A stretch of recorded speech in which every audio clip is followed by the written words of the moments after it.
Last year's American Sedan competition started side by side and door to door as Andrew McDermott in the white Mustang and Jason Von Kluge battled for the lead. Then John Heinrichsey in the blue Firebird got into the mix and all heck broke loose. A three-way bumping battle for the lead ensued with Tom Slow in the yellow Mustang taking most of the hits, but then Slow grabbed the lead and Heinrichsey got through. Then Heinrichsey let his intentions to run up front be known, and on the final lap, Heinrichsey made his move, but lap traffic ended the battle as number 24 motored on and Slow expressed his discontent. Patience had paid off for Andy McDermott with his third career championship in American Sedan. Good things come to those who wait.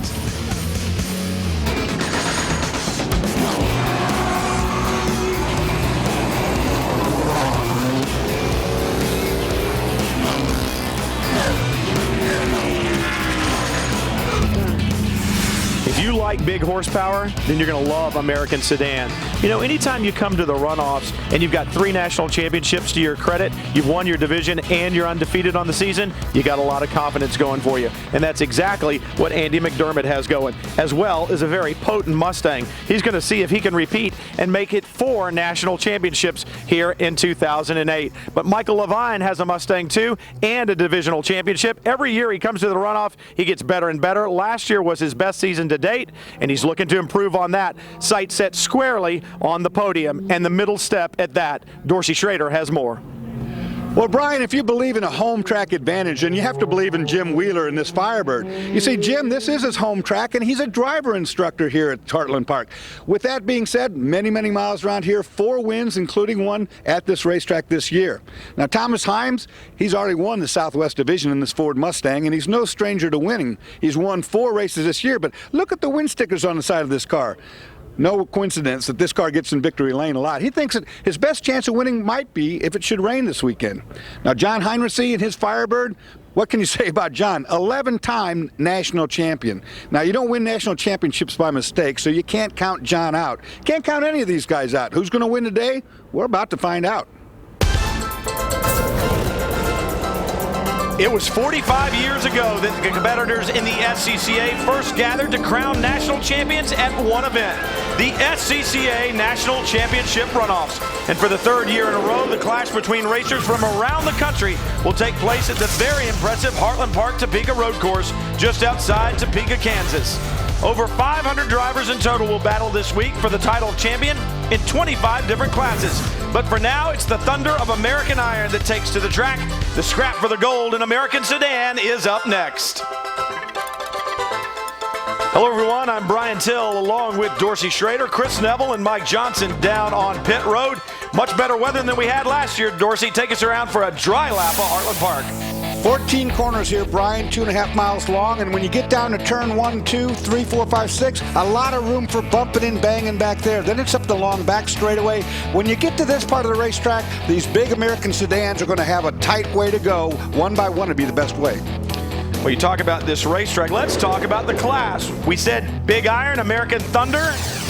All big American Thunder, no doubt about it. You've got the Firebirds here, you got Mustangs here, you've got one lone Pontiac GTO in this mix as well, all big V8s. And these cars are big, they are loud, and they are fast. Let's head straight down the pit lane, and Mike Johnson first. Well, starting 23rd in the number 44 is Bill Tucker. Bill Tucker actually fell off a ladder about 15 years ago and has been a paraplegic ever since. But that didn't stop him from racing. He actually built his own hand control system, and as you can see here, he can actually push on the brake pedal and then pull on the throttle pedal. The only thing he really can't do is do any trail braking, but he put a little blipper on the throttle on the shift lever so he can get a good downshift. Now, he had motor problems in the second qualifying session, so he does expect to move right up through this field. Chris? These modified muscle cars range from the 1980s to today, and the older cars are still very competitive. Bill Shepherd-Gardes finished second last year in this 1988 Camaro. Now, he had a big wreck in qualifying this week. They spent 12 hours in the body shop fixing the car, and the rest of the qualifying sessions were thrown out the window for this team. He knows his Camaro is very fast. He's just going to have to push his way to the front. American Sedan is up next, almost like the Trans Am of old, and it should be a good one from here at Heartland Park. American Sedan coming up.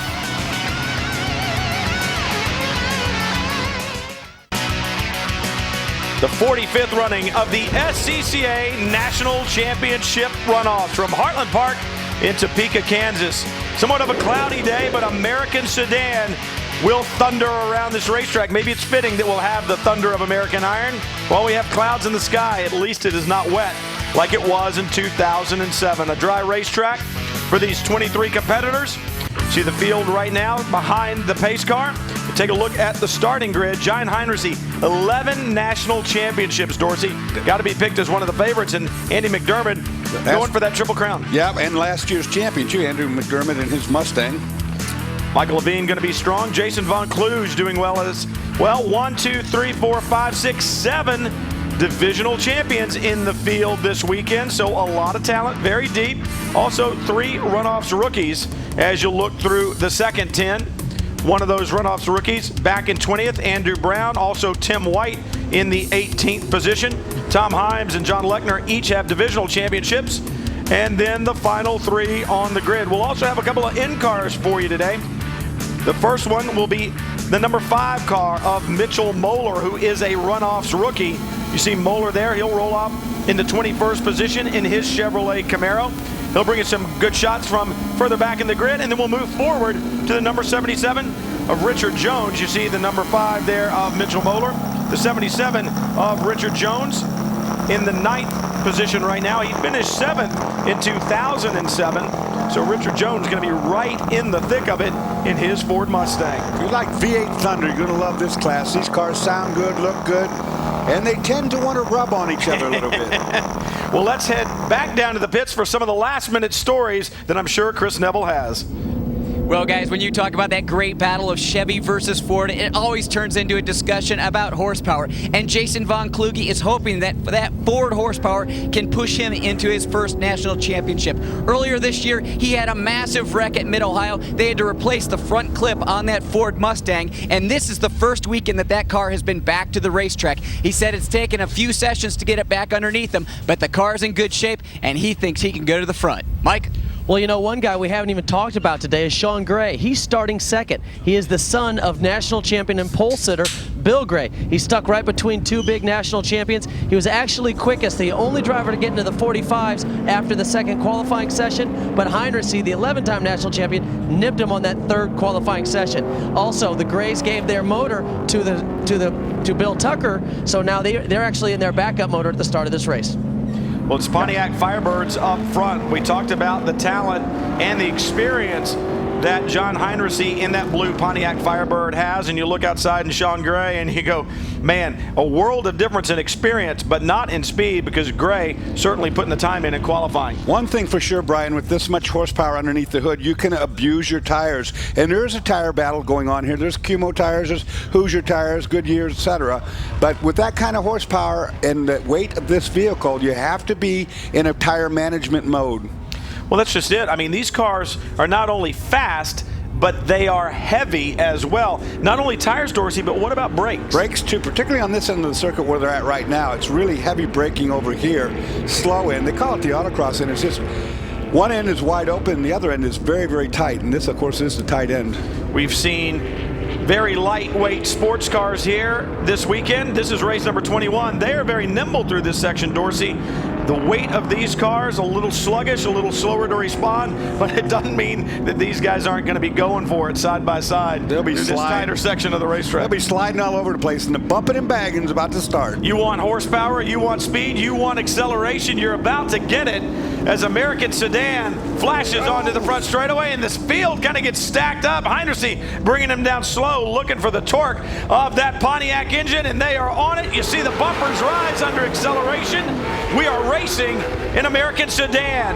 McDermott, a good start. Gray, not such a good start from his outside front row position. Slips back at least 3 spots. Von Kluge tries to get by in the 78 and does. And McDermott sets sail now. He's in 2nd place trying to run down Heinrichsey. 3rd place car off the track in turn 2. Gets it back under control.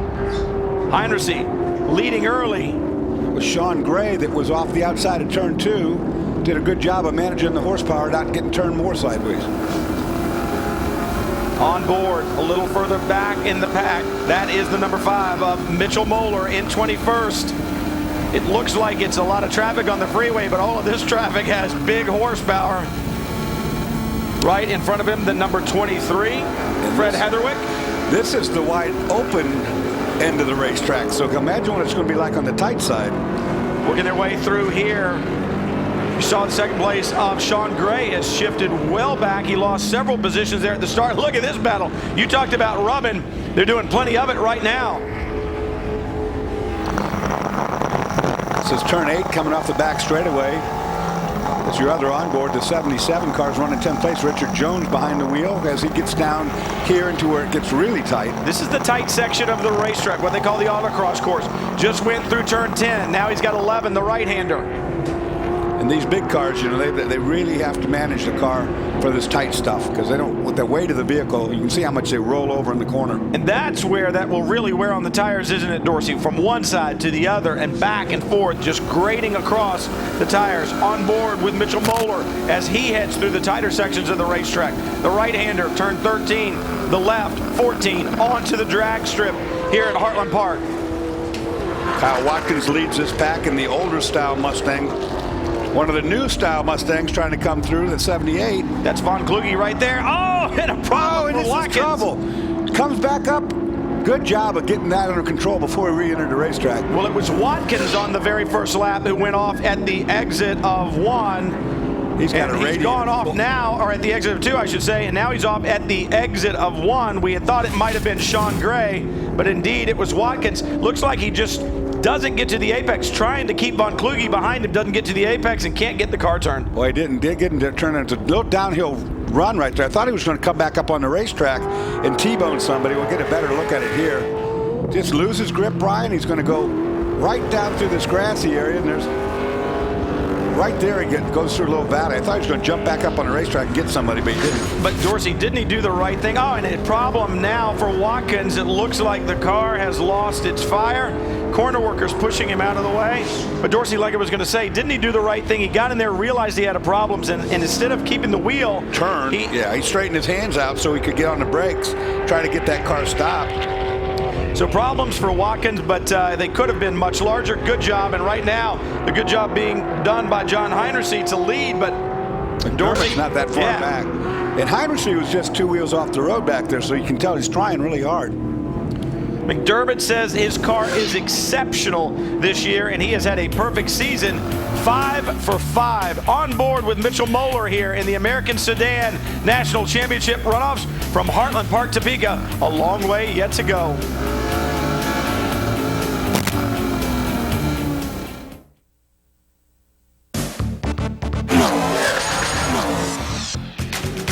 Mitch MOHLER is a third-generation driver. His dad and grandfather raced the dirt, and for 35 years, Mitch also raced the dirt, but in 2007, you decided to give the pavement a try. Why? Well, Chris, we were sitting on the couch and we were watching the runoffs last year, and the wife looked over at me and said, you know, you can do this.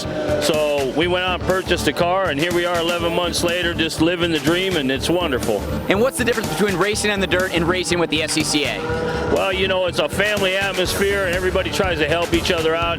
It's just a whole different thing than the dirt. And there's Janice MOHLER, his wife. She may be sitting there now going, why did I ever open my mouth? But I don't think so. Looked like she was having fun. You're now on board with Mitchell MOHLER. So coming on the long back straightaway here, give you an idea what the speed looks like from behind the wheel. Said he thought that they'd get out of the dirt and give the asphalt a try. Well, he was in the dirt there as he came out of that last corner. That used to be a really tight chicane type of a corner. They've opened it up quite a bit, but it lends problems down here because now you get down to this corner, Brian, with a lot more steam than you had before. Hauling the mail, and you know, it is a very fast corner. To work these heavy American sedan cars through there is difficult. You really have to time it because of the roll in the cars. Take a look at this battle. Michael Lavigne in the 42. Sean Gray right behind him. Not for long. He's looking to the inside. Didn't make it happen. That's Von Kluge up in front in the newer style Mustang. And Gray has slipped back to 5th. Remember, he started outside the front row. Pontiac Firebirds 1 and 2 with Heinersee and Sean Gray, but Gray slipping back at the start, and he has not been able to make his way back up there, Dorsey. That Mustang is really loose. The 42 I'm talking about, give him mid-corner off. From the center of the corner to the exit, he is really loose, and that's going to hurt his tires the longer he goes like that. Lavigne's best runoff was last year. Sean Gray loose right there. Sorry, Brian. I thought he was going to spin out. Looks like a lot of rear ride height on that Firebird for some reason. Back end jacked way up. And what does that do? So that will make it loose, as a matter of fact. It'll really loosen the back of the car up.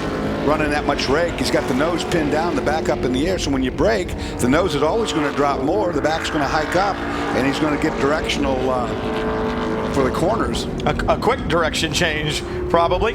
Look a little further back. It looks like the 21, Ted Johnson, trying to hold station as well. Johnson in 8th. Bill Shepherd-Gerdes in the 3. Oh, here we go. Shortcut coming through. See the 02 flash by as well. Chris Brandon in that Pontiac GTO. And look at this. He wants it back. That's the 89 of Christian Smith trying to work his way back up. The problems for the 21 of Ted Johnson, and everybody now trying to take advantage of it. You said these guys bump. Looks like the hood on Christian Smith's car not quite as straight as it was at the drop of the green. Dorsey. It's a battle for 9th place right there. 3 cars going at it. Oh, loose on the front straightaway. Both. The Mustang gets loose trying to pinch off the corner. Now we're going to drag race down the front straightaway here. It's Chevy versus Ford a little further back and move forward. Good battle here. The number 20 of Jim Wheeler. Bill Shepherd-Gerdes has lost a hood pin, Brian. Its front end is starting to flop around. That hood might come flying up. Talked about Jim Wheeler in the opening. He's a local guy, so he knows this racetrack very well. Best runoffs of 3rd in 2007, so little home track advantage perhaps last year, but he's going to have to move forward if he wants to repeat this year and claim another podium step. Works at this driver's school, Brian, so and that's a big moment right there. Wheeler to the outside. Shepherd-Gerdes trying to slip in there at the king. That slip would be right. That's a braking zone, is it not? Yeah, it is. I was just saying, Wheeler's an instructor here at Heartland Park, so he knows the racetrack really well. Looks like Shepherd-Gerdes may have seen a glint of an opening there, but not able to get it done. Now the battle for 4th, the 42, Michael LAVIGNE. Yeah. Sean Gray still right behind him. And Jason Von Kluge flashing by as well. Sean Gray's father, of course, runs Trans Am. Sits on the GT1 pole for a race later. And his dad also a GT1 champ, Dorsey. Correct, so speed runs in this family. And talk about running right now. Andy McDermott running John Heinrichs down. This is the battle for the manufacturers too. 2 pros right here. I'll tell you what, Heinrichs, of course, with more championships. But McDermott, I've watched for a long time. He really drives a nice Mustang, gets the job done. Bragging rights for the boys in Detroit on the line right here. Pontiac versus Ford Mustang on the outside. McDermott wants another championship. So does John Heinrichs.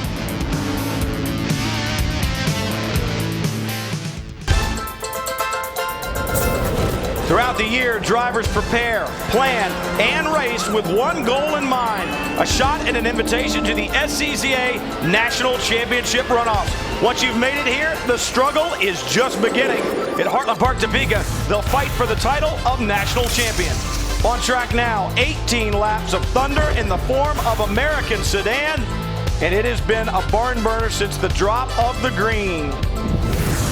11-time national champion John Heinrichs in his blue Pontiac holds down the point as he did from pole, but Andy McDermott, 4 national championships to his credit, wants that championship back. Mike? Well, in talking with Andrew McDermott's crew, well, now he's in the lead, I guess, but when we're talking with Andrew McDermott's crew, they said that they were changing parts all weekend long, and because they were having a lot of handling issues, and they finally found, after qualifying, a bent strut.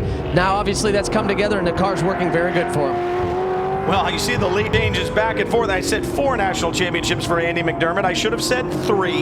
He's won them in 2000, 2001, and 2007. Perhaps I was just looking forward a little bit and thinking he might get the best of John Heinrichs. But I tell you, Dorsey, these guys going at it, and they don't want to turn the wheel. You see McDermott go, nah, I don't think I'll turn for that. I'll just go straight across. I think you'll find these 2 boys will race each other clean. I don't think they'll rub on each other, but up front there, Heinrichs is going to make it tough. He's not going to leave any door open for Andy to go in there. So Andy's going to have to be clever, go around the outside, and we've seen that happen already. they'll race clean, Dorsey, unless one of them starts getting rough, because both of these guys can play rough. If you want to go there, they know how to go there. A lot of experience, not afraid to get in there and get dirty if they have to, but right now, a good clean race going up front, and great to see the different manufacturers. Like I said, it's the battle for bragging rights in Detroit, the Pontiac Firebird in the lead, the Ford Mustang of Andy McDermott, and they're beginning to close on lap traffic. That could play a part. That could really change things. Heinrich's car's been a little bit loose off of 8. I've seen him dropping 2 wheels off. In fact, he got past there last lap by McDermott when he dropped 2 wheels off. Saw the slower car to the right, and the 09. He's really loose. Gray. Yeah. That's it really seems like the handling has gone away. Well, it's that back end is up in the air, like I was talking about before, and it's going to always lead the car into an oversteer situation. I don't know if he set it up like that intentionally, but it is a bit awkward. Michael Lavigne still in front of him, and Dorsey, once the car begins to slide around like this, with the weight that it has, the battle back up front, and lockup for McDermott. And he got in there and had to really get on the binders pretty hard because John chopped back across the front of him. Well, John's not going to give it to you. That's for sure. No, and he's going to work for it, but I expect, he knows what he's got to do. And McDermott really starting to use that Mustang hard. Saw the black streaks off the corner, a little bit of wheel spin, saw the lockup into the corner. Heinrich's car has a little bit more understeer than McDermott, for sure. You saw it coming off that corner with the front end pushing a little bit. Here's somebody going through the grass taking a shortcut to 12. Yeah, I was going to say, we've seen that before today, haven't we? That's back on turn 8. Came off there and got in the grass. The good thing about this Heartland Park Topeka circuit is there is a fair amount of runoff. Now, yes, you can get to a wall as you look a little further back. John Lechner in the number 2, right behind him, the 19 of Scott Davey. Yes, you can make contact with something, but by and large, it's pretty well open, and you can do battle out here. Oh, yeah, no doubt about it. These guys have put on a war here. Like I said, the one end of the racetrack gives you plenty of room for side-by-side racing. Down where they just came off of, on the other hand, you have to be one at a time if you want to be fast. This is the battle for 13th. The number 2 of Lechner has it right now. Davey had it the last time by. A hand signaling going on in the car in front. The 57 there with some sort of signal. Tom Hines. American Sedan continues. You're right on board with Richard Jones. You want to drive Big Iron? This is what it looks like from inside at the SCCA National Championship Runoffs.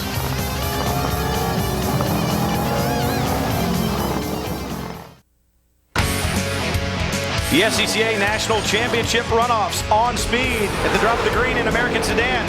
Sean Gray from outside the pole doesn't get a good run. He drops back, but Giant Heinrich takes the run and the lead down into turn 1. Andy McDermott goes with him in good battles all throughout the pack. This is what it looked like from the driver's seat. Good stuff there, Dorsey. Got pretty tight there up against the wall. I was watching that, but everybody made it through all right. This was a problem we had earlier on. 65 does a good job of saving the car, but unfortunately something broke. Some type of a problem for Kyle Watkins. That may have been why he went off there at the exit of 1. His day is done. These two guys still at it. Take a look at this battle a little bit earlier. There's McDermott making the run on John Heinrich. He actually gets the Mustang's nose in front, but he was on the wrong side of the racetrack for the next corner, and this happened down here in the tight area. Just happened. These two guys still very close. And little bump, not on purpose, not through that corner. That was a mistake. Yeah, McDermott just had the better run off of that corner several laps in a row. Heinrich, like I said, I believe that right now McDermott has the better car, and I think it's just a matter of waiting. He was patient last year and let the race come to him. We'll see if he lets it come to him this year, because right now really looks like that Firebird beginning to loosen up. Heinrich is starting to drop a lot of wheels off the course, and McDermott sees that, realizes the only way you're going to make him do that consistently, stick the nose of the Mustang right up underneath there. Make him drive the car into the corner too deep. And he can afford to be patient, because these two cars have a 10-second lead over third place of Jason Von Kluge. So they can be patient. McDermott says, hey, I've got 8 laps in the books. Working lap 9, I'm at the halfway mark, so I've pushed him this far at halfway. I know the car is only going to continue to deteriorate. I'll just find my way by. I got 9 laps to do it. Looks like Andy's car's still pretty neutral. He does a good 4-wheel drift off these corners like he's doing right here. Heinrich's car looks like it's getting looser at the back as he goes along. even in some of the low-speed corners, Dorsey. Oh, and you see a little puff of smoke there. So Heinrichsey wringing the neck of this Pontiac Firebird, getting everything out of it that he possibly can. Now that time Andy came off that corner with a lot of understeer and it wagged the tail. As a result, he had so much steering in it. I just love the way he just says, nah, that little piece of dirt, Don't yeah, need that. that's racetrack. I'll just There run we go. Run up the outside, headed for turn 1. I wonder if he'll try to positioning for turn 2 is what yeah, he's that's doing. exactly what I was wondering, Dorsey. Getting himself on a good run through here. He is so quick. He had to through brake. that 1-2 section. He had to brake in the middle of the corner because he had such a good run. He was going to hit Heinrichsey if he didn't. I think John knew he had a good run too and took that corner opportunity away. That's the 5 car. That's Mitchell Moeller, one of our camera cars. He was slow there for a minute, but he's got it going again. It looked like he was a little off pace. Here's Moeller. That's what happened. In too deep, Brian locks up the tires on the front and has too much steering in the car. When it understeers, of course, if you add steering, it just makes it understeer worse, and that's what he did. So he goes up. You want to see what it looks like from inside? Take a look at this. He's back on track, looking out the back end of the number 5 Chevy Camaro, out the rear window, and this is out the front. So he's back underway. That's good. Just a little mistake down there. No harm, no foul. Moeller, a rookie to the runoff, so just to get here is a big deal. Finished second in the Southern Pacific Division, and a problem for the number 2, John Lechner. We watched John before, had a great battle going with Tom Himes. He was running 13th, but a problem now is put him off of the grass. He'll lose some positions here. And the battle, though, for American Sedan will continue as John Heinrichsey continues to lead. You want to see the problems for John Lechner? Things seem to be going his way. A little bit of an issue right here, though.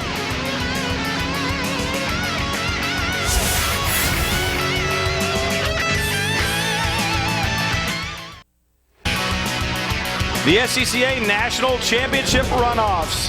American Sedan on track right now, doing battle. Andy McDermott trying to claim another national championship, has worked his way by 11-time national champion John Heinrichsey, and McDermott now setting his sights on a 4th national title. We said it looked like he had the better car, Dorsey. Once he's cleared him, we're going to see him pull away. Brian, just like you said, Andy had the better car. John's car loosening up. Andy's car still pretty neutral. Now he's setting sail. Here he does down into turn 1, gets a good run going, setting up for turn 2 like we talked about. Heinrichsey locks up a brake. And slides wide, a rare mistake from the 11-time champion John Heinrichsey. He's doing everything he can to keep the Mustang behind him, Dorsey, and we had seen him lock the fronts before. Yeah, the car is loose, and you could tell he was trying not to turn the car down too hard to get it loose. As a result, he was a little wide. And it locked up that brake when Andy was just putting a lot of pressure on, though. Well, you heard the report from the pit saying that they'd found a bent strut on Andy McDermott's Mustang. They fixed that. He had said the car had been exceptional all year long, and it really seems to be coming good here today.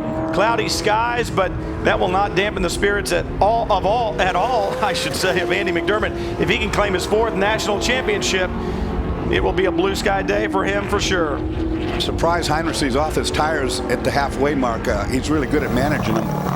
Richard Jones in the 77th, running 6th, so having a pretty good run going. Out the back, though, a lot of pressure. You're right. That's Christian Smith behind him in the 89. Working to the inside. We'll see if we have contact here. We'll know it. Remember, Jones' best runoff finish was 7th in 2007, so he's holding down the 6th spot right now, but I'm telling you, it's going to be hard to hold it with Smith all over his rear bumper as they flash by some lap traffic, and this battle has been like this for laps. Well, look, Smith is missing the right front headlight, and I bet I know how that happened.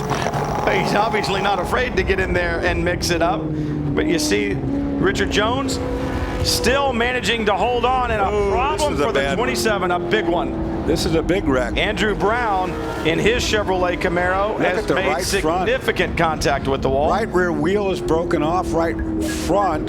This will be a full course. No problem. Yep, full course caution.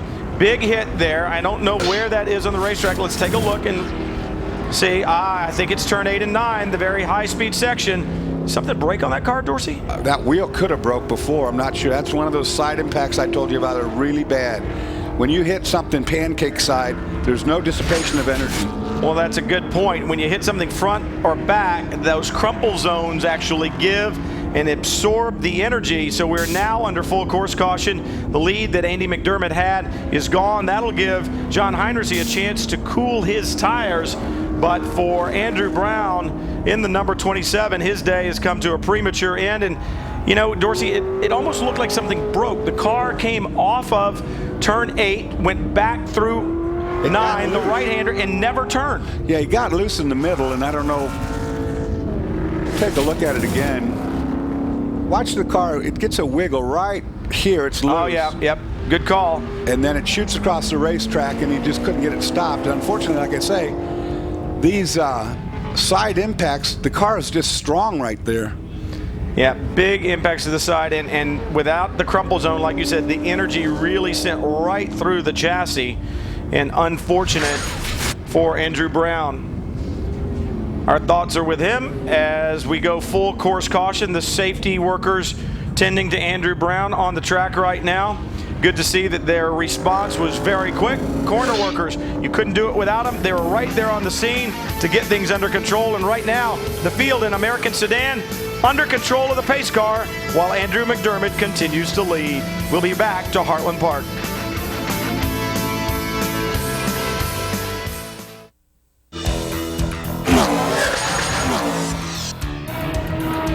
Jim Wheeler is starting his 200th race today. Now, I can barely remember one race, let alone 200, but you got to have one race that really sticks out in your memory.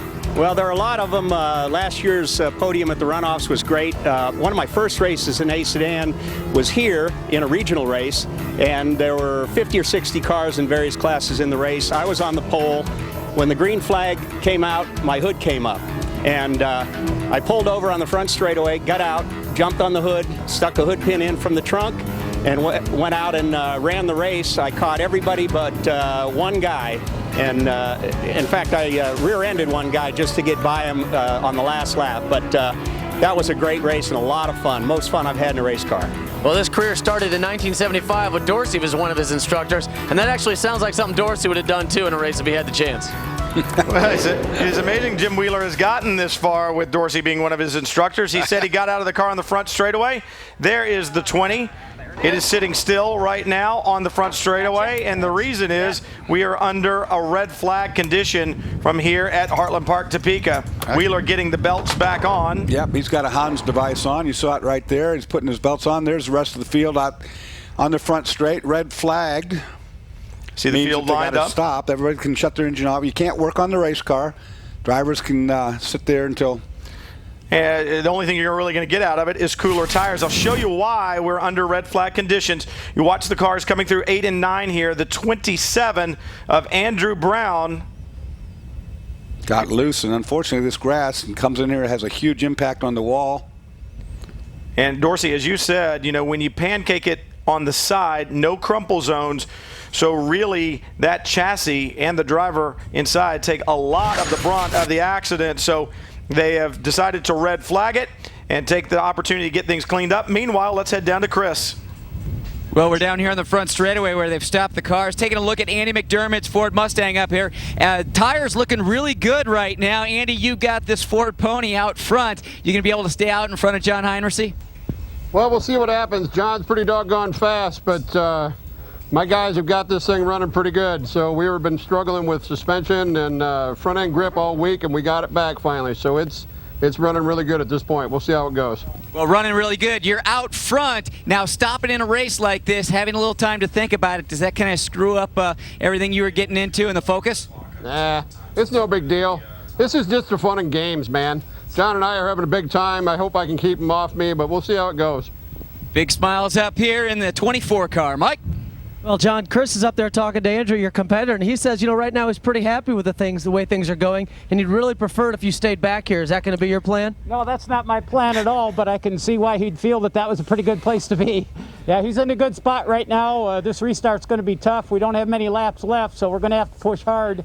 And the car unfortunately, we didn't know it was going to be a red flag, so maybe we would have had a better chance to cool the car down before shutting it off. I hope everybody can start them up and get going here. The track is pretty greasy, so you can see a lot of sliding going on out there, but that's pretty typical in a sedan anyway. It looks like you're fighting a lot of oversteer. Is there anything you can do in the car, any adjustments you can make to actually maybe combat that? No, unfortunately, there are no adjustments that you can make in the car. So no cockpit adjustments. You just have to deal with it like everybody else. Well, the only adjustment they have, guys, is the gas pedal and the brake pedal. Chris? Well, Jason Von Kluge started 5th. He's moved up to 3rd. Jason, we talked about the big wreck at Mid-Ohio earlier. How's the front end of this car working? Front end's working pretty well. I'm happy with where I'm at, and hopefully these guys will give me a chance to get by them. Having to put a new front clip on a car like this, how long does it take to dial that in? It takes a lot of time, and you know, it seems to be working pretty well. Seems like some of the drivers out here are really slipping and sliding around. How are your tires holding up? Yeah, they seem to be getting hot, but I think this cool down is going to give me a chance to get these two. Well, go get them, buddy. Well, I think that Heinrichs is the recipient of what he needed. It's going to cool his tires, and he'll be battling for that win. Field waiting to get back to racing here in the American Sedan National Championship at the SCCA National Championship Runoffs. American Sedan from Heartland Park, Topeka, the SCCA National Championship Runoffs. You see the field on the front straightaway and the pace car there as well. 12 laps of competition in the books, but the checkered flag is out. The race is over with, and it has ended prematurely because of a problem for Andrew Brown and his number 27 Camaro. So while he has had that problem, at first we were full course caution, then we went to a red flag condition, and now the race has been called. Andrew McDermott becomes the beneficiary and takes his 4th SCCA National Championship title, as well as the Triple Crown. Chris? That 4th championship defends the championship from last year and gives the victory to Ford. Great run there, Andy. I appreciate it. It was really cool. The Felice Automotive, Lane Automotive and Redline Mustang was just perfect. The car was great. I can't say enough about TNA Shocks. Those guys were incredible because we had handling problems all week, and just at the last minute we got it right. Now, you're a 4-time champion, but to beat a guy like John Heinrichs, what does that mean? John and I race together all the time. We have a great time. It's fun to knock each other's mirror off, get tough, that kind of stuff. He's a great driver, and you know, it's fun to beat up on him because I know he's a factory guy and I'm just a technician from Michigan, so it's fun to beat up on him. But we have a great time together, so it's fun. Well, John had the pole, he took off, and you finally got him. What was that pass like? It was fun because he kind of drove me into the grass a couple times, and you know, that was a good time. And down in turn 1, I finally got him to go along a little bit for me, and I snuck by him, and that was the end of it. It was a great run. He's getting trophies and medals piled on top of him. Back over to 2nd place with Mike. Well, John, looks like you're not going to get that opportunity to go for that 12th gold medal, but you held him off a great job. You know, you kept staying to the inside, and the one time you let him take the inside, it's when he got you. Yeah, yep, I wasn't exactly sure where he was. I have a great spotter up there, Don Knowles, and he was telling me where he was, and I braked just a little too late to make sure I was first into turn 1. That gave him the opening, and then unfortunately I don't have a chance now to get it back. But Andy did a great job. It's fun racing with him. Now, obviously, we'll see you back next year. Looking forward to Road America? I certainly plan on it. Tom Aquilani does a great job preparing this Firebird, and I look forward to driving it again. All right, back to you guys. A great spotter in Don Knowles. There's a little bit of experience and talent and several national championships in there when you think about those two guys. Take a look at the results. McDermott with the national championship. And you look at the national championships now, 15 between Andrew McDermott and John Heinrichs. Von Kluge, a great run as well. Sean Gray just didn't have the run after qualifying on the front row. Andrew Brown back in 20th. Our thoughts are with them as the field rolls away, and look at McDermott saying, yeah, I'm going to do a little victory lap. You don't think this Mustang has some horsepower? Yeah, he's not having any trouble burning them skins, is he? I'm just a technician from Detroit. Well, guess what? He's a pretty good race car driver, too. American Sedan from Heartland Park. The 45th running of the SCCA National Championship Runoffs from Heartland Park in Topeka. American Sedan, the gold has been decided, and it was a great one here. Even though it was somewhat abbreviated, still an epic battle for the gold in American Sedan. John Heinrichs had led from the drop of the green, but Andy McDermott, defending champion in the white Mustang, wants it back and gets it back for a moment, Dorsey. Yep, but then John battled back. A little rub in his racing on the back straightaway here. Yeah, American Sedan, it's all about being close, and one mistake. McDermott had followed for 11 laps looking for any glint of an opening. He saw it, he took it, and waltzed right on by, and he takes the gold. There's a look at the top 5. McDermott with his 4th national championship. We talked about John Heinrich, and we talked to 1st and 2nd. Let's head down to 3rd with Mike. Well, Jason, you were running the same lap times as the leaders, but a little too far back to really even get a good run at them. But still a good weekend. Yeah, it's been a good weekend. A lot of work into it to get the car back together. I got to thank my crew, Hoosier Tire, and Champion Performance for giving me my power. Now, let's talk about the pass for 3rd place. 65 car go off in front of you. Did you help him, or was it just a clean racing? It was just clean racing. I got inside him, and he just lost it. And, I wish we would have had that restart so that I could have got the first 2 guys, but maybe next time. All right, well, now this is your 2nd, 3rd. What are you going to have to do next year to get maybe a bronze or a gold or silver medal? I think we're just going to have to start up front again and take it to him. All right, well, congratulations, Chris. Sean Gray finishes 4th in his first runoffs in American Sedan. And Sean, not only did you have Bill, your dad, on the radio, but also Jim Durhog, who was Dorsey and my boss in Trans Am. How nutty was that? It wasn't too bad till the end there when they were trying to decide whether we got another lap, and then I couldn't understand anything that was going on. But all in all, pretty calm. Yeah, once Jim gets going, he's kind of like a little terrier nipping at your ankles, isn't he? I'd say so. Now, you were very fast. You qualified up on the front row, but you slid back a little bit. What happened there? I just got a bad start, I guess. Just motored by there and then got hung up a little bit trying to get back by the cars. Didn't get a run and ran out of time at the end. Well, bad start, but he did work his way back up into the top 5. And Dorsey, just to let you know, I talked with Jim, and he said it's a good thing you're in the booth today because with this wind out here, you'd definitely be concerned about your hair. It is a windy place here, this Heartland Park racetrack, no doubt about it. Mike, you're with it. All right, well, 5th place. Congratulations, good run. Tell us about the you started 4th but finished 5th. What happened there? Well, we JVK, he had a hell of a start and got up into us and got beyond us, and then we had a good battle going with the 09, Sean Gray and I got by him, and then out on turn 10, I went wide and he got under me, and that's how we ended up finishing. Well, now you're driving one of the older Mustangs. Do those new Mustangs have a little bit of an advantage, you think? I think there might be a slight advantage. The track is longer and wider, so there is some advantage to it. I don't think we had the best car today that we should have, but we gave it our best shot. Well, you got some pretty fast drivers up front. You got 15 national champions up in the front, too. So good job, and over to Chris. Thank you. Well, Rich Jones finishes 6th, just outside the top 5. But, Rich, you finished 7th last year, so you are making progress. Making progress. We're going in the right direction. So how was the race back there in the mid-pack? It was a little tight for a while. Christian Smith and Jim Wheeler were behind me. I knew them guys were both tough, and so it was a little bit of a relief. You hate to finish in that like that, but it was a little bit of a relief when the flag came out because I knew them guys were going to put some pressure on me. Well, good blend between Ford and GM up here at the front, so a lot of Detroit iron. It's funny, up and down the field, some guys wanted to race longer, some guys were glad it was over with. Depends on where you were and what was around you, I guess. Well, and for John Heinrich, it would have been the restart. Maybe it was what he needed. It would have cooled his tires, but Andy McDermott certainly didn't want to see it. No, I thought it would have been a pretty interesting race if they did get back to green again, but it wasn't to be today. We said American Thunder. We saw great battles all around the racetrack and a battle between 2 national champions that knew how to get it done. Andy McDermott comes out on top today, takes his 4th SCCA National Championship. Congratulations to him. For Mike Johnson, Chris Neville, Dorsey Schrader, I'm Brian Till. Thanks for joining us here on Speed for the SCCA National Championships. Make sure you catch all the action right here, only on Speed. So long, everyone.